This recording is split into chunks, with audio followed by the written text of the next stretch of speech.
Įvyko atviras Raseinių vaikų karatė turnyras. Gal plačiau apie turnyrą, kada jisai susikūrė ir kelinti metai vyksta? Šis turnyras turi jau ne pirmų metų tradiciją. Ir šį turnyrą aš pats kaip organizatorius pradėjau organizuoti apie 8 metus maždaug atgal. Pirmas toks renginukas, kuris įvykęs Raseiniuose, tai vyko 99 metais Lietuvos Štokan karatė čempionatas suaugusiųjų. Tuomet skaičius dalyvių nebuvo labai spūdingas, buvo apie 90 žmonių. Šią dieną, sakykim taip, mūsų renginys išaugęs iki 170 dalyvių skaičiaus. Varžėsi visos amžiaus praktiškai kategorijos nuo 6 metukų iki 18 metų.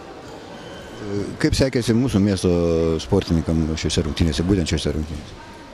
Augant sportininkų skaičiui kyla ir kvalifikuotų sportininkų atvykstančių į Raseinius kiekis, automatiškai kyla konkurencija. Praeitais metais organizuojant šitą renginį mūsų sportininkai iškovojo tikrai nemažai medalių. Šiais metais šiek tiek kukliau.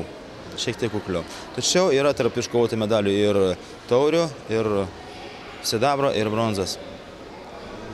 Dabar kas padėjo jums organizuoti tą turnyrą, kas labiausiai gal galėtumėt ką pažymėti, norėtumėt, kas prisidėjo organizuojant turnyrą? Labai smagu ir kad mūsų kraštiečiai verslininkai prisideda prie sportinių renginių, ypatingai kalba eina būtent apie karate renginius. Didžiulį ačiū norėčiau padėkoti tokioms organizacijoms kaip UAB Danspinas, taip pat Karpinės savininkui, taip pat Izora, mus šis iki taip pat parėmus yra Alio Raseiniai laikraštis, sporto centras taip pat mus parėmė. Norėčiau pasakyti rėmėjams didžiulį ačiū. Gal pasigėdume daugiau, šiose rungtynėse nebūna iš kitų šalių sportininkų, gal ateityje planuojate pakviesti ir iš Latvijos, Lenkijos?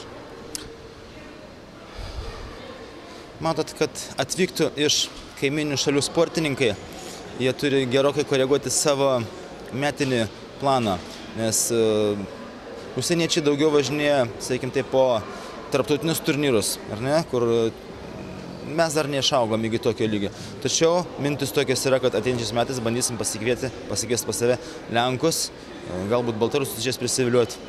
Ukrainiečiai labai, kaip sakyt, norėtų, atvažiuoti, tačiau jiems reikia žinoti apie šitą renginį ne mažiau kaip prieš kokius 9 mėnesius. Tai kad dėl laiko stokos mes dar biškelį negalim. Šiais metais negalėjom. Jūsų kaip organizatoriaus akimis, kaip turnyras pats vystosi nuo pat pradžios, koks tai buvo pirmas ir koks dabar jis, tai yra, ant kiek jis yra išsivystęs, ant kiek patobulėjęs, ant kiek gal sportininkų lygis, meistriškumas, didesnį meistriškumą sportininkas važiuoja dabar jau? Sportininkų lygis keičiasi, žinokit, praktiškai ne dienom, o valandom. Kiek pamenu, vienas iš pirmųjų varžybų, kurias teko organizuoti, tai, sakykim taip, tais laikais nebuvo net elementarių sąlygų tatamio, ar ne? Tai šią dieną, daleiskim, mes jau turim puikią salę, daleiskim, čia Raseiniuose, ar ne? Daleiskim, turim galimybę išnuomoti tatamį, tai yra olimpinės sporto šakos, daleiskim, tokios kaip netgi ir taekwondo atitinkančius standartus, ar ne? Kur gali sportininkai varžytis ir nebijoti susitraumuoti. Pačių sportininkų lygis taip pat labai ryškiai kilęs, nes taip pat turim, sakykim, taip šią dieną ir Lietuvos čempionų, ir prizininkų, ir galinčių dalyvauti ir atstovauti Raseinius ir Lietuvą Europos čempionatuose. Šiais metais kaip tik pas mus planuos yra dalyvauti 2 Europos čempionatuose, tai yra suaugusių Europos čempionate ir vaikų bei jaunių. Tai toks pas mus šiandieną lygis. Gal ateityje turit kokių naujų projektų, ką norėtumėte dar įgyventi, gal suaugusiais daugiau kažką daryti? Šią dieną mes turim pradėję naują projektą, kuriame dalyvauja suaugę žmonės. Nesvarbu koks fizinis pasirengimas, nesvarbu kokia sveikata, nes tai yra projektas, kuris susijęs su taisyklinga mityba. Šią dieną mes turim jau trečią grupę formuojam ir pagrindiniai, sakykim taip, sportininkai yra moteris. Sakykim taip, tos, kurios domisi, rūpinasi savo mitybą. Tai vat jau, kaip sakyti, įsibėgėjęs ir mes jau trečią grupę formuojam. O kur galėtų kreipti žmonės susidomėję ir norintys prisijungti prie jūsų projektų? Pagrindinės, sakykim, lokacijos vietos yra, užsiėmimai vyksta abiejose darželiuose ir sporto klube Tiesos 9. Antradieniais, ketvirtadieniais darželėje Saulutė ir trečiadieniais, penktadieniais sportuoja moteris Liepaitėje.